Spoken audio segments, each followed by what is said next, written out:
really stylish looking vacuum cleaner, as you can see. It also has a light on the front that you'll see in a moment.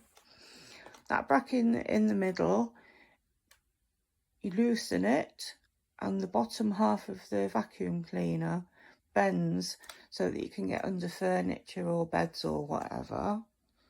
I'll now put it on number 1.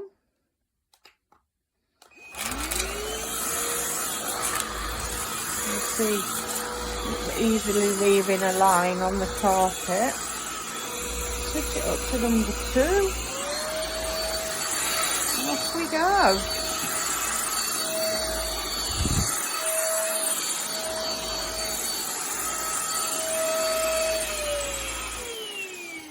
For the money that I paid for it, I'm really impressed. And I didn't think I would be.